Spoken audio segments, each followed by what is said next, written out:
udah 10.000 dirham. Iya aja. Tapi mas saya udah diambil 10.000. Maharnya 10.000 bener. Terus harus si orangnya bilang diambil 1.000. Terus kayak gitu. Saya kan nggak baru pertama kali secara fakta seperti ini ya. Saya langsung ngomong ke yang mau menikahkan kayak gitu nih. Ya, adanya 9.000 nggak 10.000 kayak gitu. Terus si pengantin perempuan ini ngomong, dia bilang, saya namanya Taki gitu ya. Tapi kita udah sepakat sebelumnya itu 10.000 kayak gitu. Nggak boleh kalau udah sepakat kayak gini dikurangin aib. Nah ya ini bukan kesalahan saya dan teman saya juga kan, dia nggak paham juga. Tapi alhamdulillah dia ada uang cadangan. Langsung saya putar balik, udah sini uang ambil lagi sumbernya. Karena dalam keadaan akad itu nggak boleh ada yang cacat kayak gitu. Betul. Tentunya ada uang lagi, langsung tambah uang 10.000 lagi, jadi kan 10.000. 10.000. Dari 10.000, akhirnya tanda tangan lah di situ lah. Habis tanda tangan ini baru ditanyakan si perempuannya juga. Kenapa kamu atas nama ini, kemudian single kayak gini mau nikah dengan si ini orang Indonesia gini tanda tangan. Terus itu selesai gitu. Ini catatan buat teman-teman yang mau nikah, kalau sudah sepakat tentang menentukan apa namanya mahar itu jangan sampai dikurangi. Karena di sini tradisinya itu kalau sudah disepakati misal 10.000 kemudian dikurangi itu aib. Dan itu bisa jadi malah kalau si pihak keluarga ceweknya ini nggak terima, ya bisa ribut dan bisa nggak jadi nikah, bro. Gagal nikah. Ibarat kita orang Indonesia aja. Lagi diakad di penghulu mau nikah dengan disebutkan maharnya diambil lagi maharnya kan lucu gitu. Apalagi kalau disampaikan pas akadnya kok seumpama saya nikahkan dengan mahar sekian ternyata kan nggak sesuai kan, nggak boleh juga kan. Betul sesuai kurang lebih seperti itu ya kan, lucu ya. Masa kita udah bilang ke keluarga perempuan udah nyebutin maharnya sekian dikurangin kan, lucu ya. Cuman mungkin perbedaannya gini Kang ya, kalau akad nikahnya di Indonesia kan bebas tempatnya, ada di gedung, ada di rumah, ada di mana saja, di masjid gitu kan. Kalau di sini kan tadi ini namanya maktab udul. Namanya apa? Maktab udul.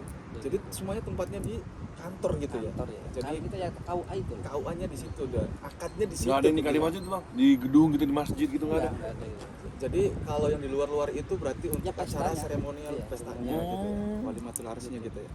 Berarti ada pun kalau misalkan dia kagak bikin acara gedung, udah cuma di gedung udah tuh ya, udah satu ya. Udah sah. Tapi kagak ada acara biasanya itu ya, ini kan hanya satu kali seumur hidup bisa ada sekali. Ya mungkin pestanya biasa aja itu pesta di. Ada yang biasa kan kayak nyewa taruh gitu di rumah gede-gede. Rumah. Ada yang di rumah saja. Ada yang di gedung. Gitu. Nah di situ di akad ziwaj itu saya kan memperhatikan juga sedikit lah, agak sedikit paham gitu. Justru nggak tertulis emas yang dia beli. Jadi tertulis hanya mahar doang. Jadi saya kan tadi sebelum saya ngomong maharnya ketemu kesepakatan. Tapi bilang itu kan beli emas. Beli emas itu ya. Di situ nggak ditulis. Yang beli emasnya pun bebas. Sampai mau ngasih berapa ribu serasa yang penting kesepakatan ya. Berapa gram emas lah ya. Ntar acara kayak sambil sop-sopan korma, minum-minuman susu, kemudian kayak gini acara korma. itu. Sobat korma edan. Menarik ya Kang ya. Jadi mungkin itu yang pernah saya dengar juga. Katanya orang cowok yang nikah di sini ya. Itu ketika akad kayak dia itu kayak nggak akad gitu loh. Karena beda kan tradisinya. Kalau di Indonesia kan Syafi'i, sini kan Maliki. Sini kan Maliki, kalau saya lihat tadi cara prakteknya itu kan ada yang dilakukan langsung akadnya oleh orang tua, ada yang lewat diwakili oleh istilahnya kalau di Indonesia KUA-nya gitulah ya. Hakim lah, kodi lah ya. Nah dan itu kan prosesnya nggak kayak di Indonesia, salaman, selama saya nikahkan sebulan dengan sebulan dengan mas kawin sekian, terus kan si pihak mempelai cowoknya kan biasanya bilang kok betul gitu kan, saya terima gitu kan, nikahnya bla bla. Kalau di sini kan enggak kan, si cowok ini nggak ada istilahnya omongan saya terima gitu kan, cuma ditanya detail aja gitu, tiba-tiba udah nikah gitu kan, nggak ada kayak salaman gitu. Tapi kalau kita ini ngobrol bebas aja gitu. Sebenarnya itu menurut saya itu bentuk akad juga sih. Bedanya, saya mau bertanya, kenapa di Indonesia terus berbahasa Arab? Ya kan akadnya. Bahasa Indonesia. Iya artinya karena harus ada yang berbahasa Arab kayak gitu. Enggak bahasa Indonesia saja kayak gitu. Artinya mungkin ya orang-orang Indonesia kan orang-orang yang memang saya akui dan saya yang selalu menanamkan sunnah-sunnah Nabi. Betul. Tapi kalau memang istilahnya nggak bisa bahasa Arab kan berarti bahasa Indonesia. Nah kita kalau cermati dari sisi tarik dari intisari maknanya kan disebutin, bener gak nama kamu ini? Beden coba angkah tuka aku nikahkan kamu, wazawaj tuka dengan maktuban dengan kamu, dimahrin dengan mahar kayak gitu. Artinya kan sego-segonya seperti ini. Nah sebenarnya di marco pun sama. Bener gak kamu nama ini kamu? Iya. Tanggal lahir ini? Iya. Dengan nama mahar ini? Iya. Kan kayak gitu. Bedanya cara soreh. Tapi memang soreh tapi wayuru apa ya? Tidak di apa omong kayak gitu loh. Cuman dia hanya sekitar tapi disebutkan bener gak kamu seperti ini kayak gitu. Jadi sifat qabiltunya itu dia tahu tanda tangan. Gitu. Kalau kita kan oke saya terima, saya akan kayak gitu ya. Kalau dia benar ya sah terus tanda tangan. Udah kayak gitu. Makanya kan agak simpel di Maliki itu, beda sama Syafi'i memang kadang lebih ke hati-hatinya kayak gitu. Nah, kemudian perempuan juga kayak gitu. Bener gak kamu katakan namanya Maryam, kamu orang tua dari ini iya, gitu. Ini iya. Udah tanda tangan. Jadi ditutup sari terimanya di tanda tangan itu. Nah aslinya itu ya habis setelah tanda tangan itu sudah sah. Budi ini mau diapain silakan aja. Versi saya bisa langsung versi itu seperti itu. Terserah lah ya. Makanya habis kayak gitu ya sebenarnya itu dia tuh ya salaman atau pelukan atau gimana. Nah karena teman-teman kan nggak tahu budaya sini jadi diam saja. Jadi diam saja. Tahunya gimana? Karena kakak perempuannya ini dia ngomong ke saya, "Jadi di sana suruh yang peluk tadi." Nah, saya bilang terus saya bilang ke teman saya, "Itu sudah peluk kamu sudah sampai kayak gini terakhir." Iya. Anjir lucu juga ya. Ya kalau di Indonesia kan habis jam kabul itu kan foto dengan cincin atau biasanya kan tangan laki-laki tangan perempuan dicium keningnya gitu. Sampai sini ada juga keningnya kayak gitu. Karena sini nggak paham orang budaya. Tuh bang, biar itu sampai jadi ini bang, sama tahu kan. Seenggaknya kan buat teman-teman yang mau nikah di sini tuh jadi gambaran gitu loh ya. Jadi ini salah satu informasi kalau habis jam kabul itu ya seperti itu gitu loh. Ada tradisi peluk-pelukan atau sebagai apa ya? Iya, sama juga kayak di Indonesia kan habis kabul selesai kan. Jadi mempelai perempuan kan biasanya kan salam kayak gini apa nyium tangannya laki-laki kan kayak gitu. Terus gimana? Ya sama di sini juga. Cuma karena teman saya ini nggak paham tradisi di sini akhirnya diam. Akhirnya kayak gitu. Terus sudah selesai itu nunggu 1 minggu lah. Karena hasil dari sini ntar akan dilegalisasi disahkan oleh kementerian itu Mahkamah Usra. Kalau kita ya nunggu dari KUA-nya lah. Berarti ketika ditanyain semuanya kemudian si pihak mempelai laki-laki ini tanda tangan secara langsung itu sebuah legalitas dan pengakuan bahwa dia itu menerima gitu ya. Menerima nikahnya gitu. Tapi tetap ada walinya juga perempuan sini tuh. Iya. Harus dihadiri. Harus dihadirkan kan. Tapi yang nanyain itu semuanya itu dari pihak ini dari apa yang namanya? Maktabah gitu. Tapi dihadir oleh keluarga khususnya perempuan ini. Karena perempuan kan versi Maliki dan Syafi'i itu harus ada wali. Karena memang harus hadir. Kadang ada juga yang walinya langsung, orang tuanya yang menanyakan langsung. Kalau ini kan diwakilkan ke hakimnya atau hakimnya, istilahnya apa ya? Ngeri. Ada apa kan?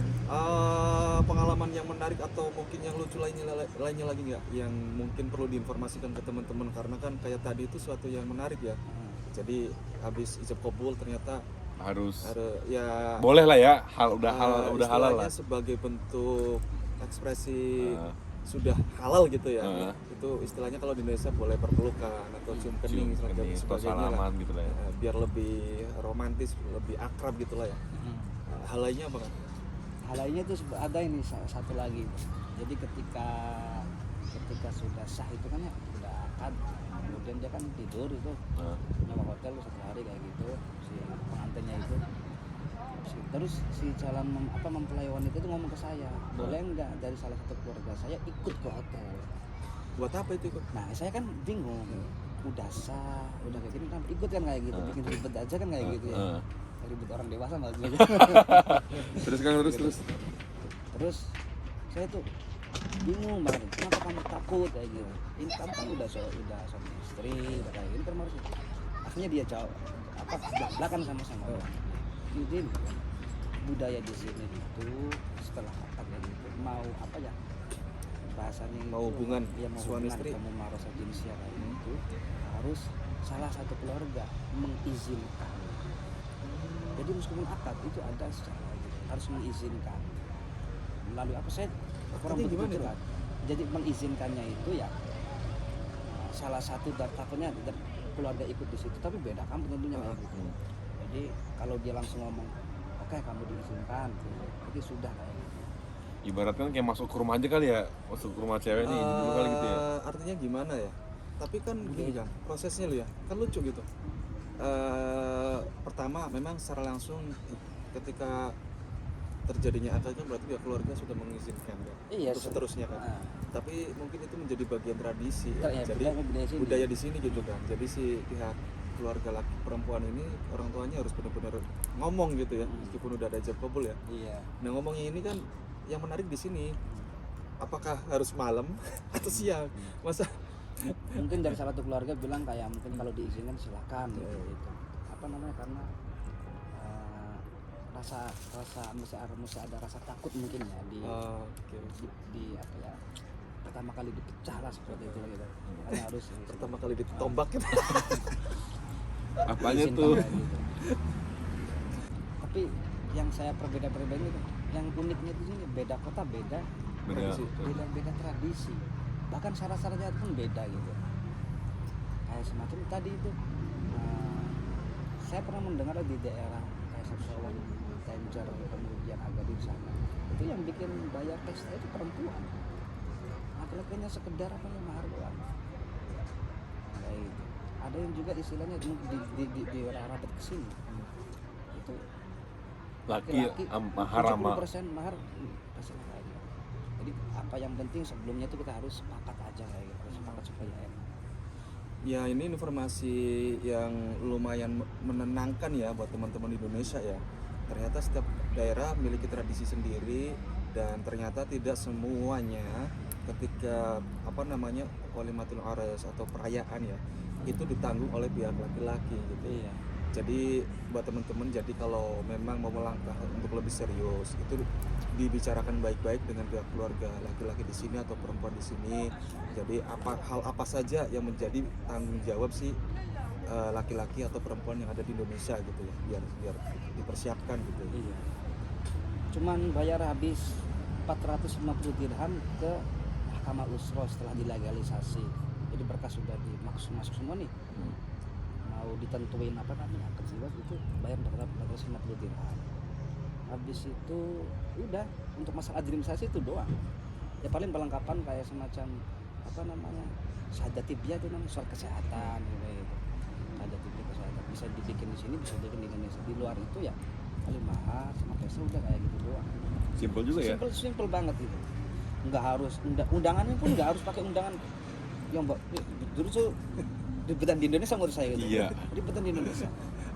Nah, sekarang kita sampai pada titik kesimpulan bahwa ternyata Kantaki bisa bilang bahwa nikah itu lebih ribet di Indonesia gitu ya. Iya, memang Ya, gitu. ya. Artinya apa ya? Ya tadi ya, bermula dari pikiran bayangan kita. Ternyata nikah di sini tuh mudah. Artinya Kantaki memang belum nikah di sini tapi sudah punya pengalaman mengantar orang nikah. Dan itu ternyata mudah, Kang ya. Nah, mungkin bisa jadi Kang, sampean sekarang bilang lebih ribet nikah di Indonesia karena sampean belum Ngerasain. atau belum pernah dampingin gitu ya. Wow. Atau mungkin bisa jadi ternyata sama saja. Ya sama lah pikirannya dibalik dengan teman-teman yang pengen nikah di sini yang punya kesimpulan kalau nikah di sini susah, mungkin menganggap di Indonesia lebih mudah karena mereka tahu kalau di udah tahu prosesnya nikah di Indonesia itu seperti apa gitu ya. Iya. Jadi sebetulnya sama aja. Kata kuncinya yang penting satu, Yang- ada calonnya dan calonnya mau. Kalau enggak Waduh. nggak jadi nikah kan, apalagi nggak ada calonnya gitu. Aduh, ayo guys, jadi dan informasi menarik lainnya guys, ternyata itu orang Asia, khususnya orang Indonesia di Maroko itu memiliki image yang bagus di mata orang Maroko. Apalagi kalau kita melihat hubungan diplomasi Indonesia Maroko itu kan sudah terjalin sejak beberapa tahun yang lalu, sudah setengah abad lamanya ya. Mungkin tepatnya ketika Presiden Soekarno kan berkunjung ke Maroko. Kemudian terjalinlah hubungan diplomatik antara Indonesia dengan Maroko, yang mana salah satu manfaat atau kelebihan yang bisa kita rasakan sekarang adalah dibebaskannya visa. Namun poin yang ingin saya sampaikan dari kedekatan hubungan itu, kita sebagai orang Indonesia memiliki tempat spesial di hati masyarakat. Ternyata orang Maroko itu banyak yang ingin memiliki menantu dari orang Indonesia. Bener nggak Kak? Iya. Ini informasi menarik nih buat teman-teman khususnya yang entah cowok atau cewek sama aja. Orang sini akan merasa seneng, bahagia ketika mendapatkan menantu dari Indonesia. Alasannya apa? Karena orang Indonesia itu memiliki akhlak yang baik. Ini pengakuan mereka sendiri Kang ya. Orang sini, orang Maroko. Orang Maroko memang aslinya adalah orang barbar, tapi sekarang dominasi oleh orang-orang Arab. Jadi mereka sendiri mengaku kalau akhlak orang Indonesia itu berbeda dengan akhlak di negara-negara lainnya. Ini sebuah informasi penting dan pelajaran juga bagi kita. Artinya ajaran-ajaran yang ditanamkan di Indonesia yaitu dari mulai tata krama, adab, akhlak ini ternyata memiliki dampak yang luar biasa, bisa menjadi nilai plus tersendiri gitu. Apalagi Kang? Jadi itu cukup kesimpulan bagi saya seperti itu. Seperti yang penting berkas sudah diterjemahkan, yang di bawah yang terjemahnya, kemudian yang aslinya di bawah juga. Terus 4 hari 5 hari pun selesai gitu.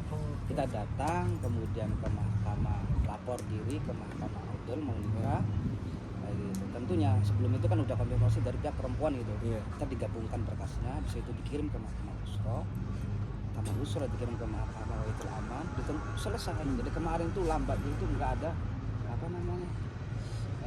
yang berkas-berkas aslinya. Kemarin ada sedikit kendala karena sebagian berkasnya ada yang nggak ke bawah. Itu lama gitu. Oke Kang Taki, terima kasih banyak atas sharing-sharingnya. Ini sebuah pengalaman sangat berharga, luar biasa.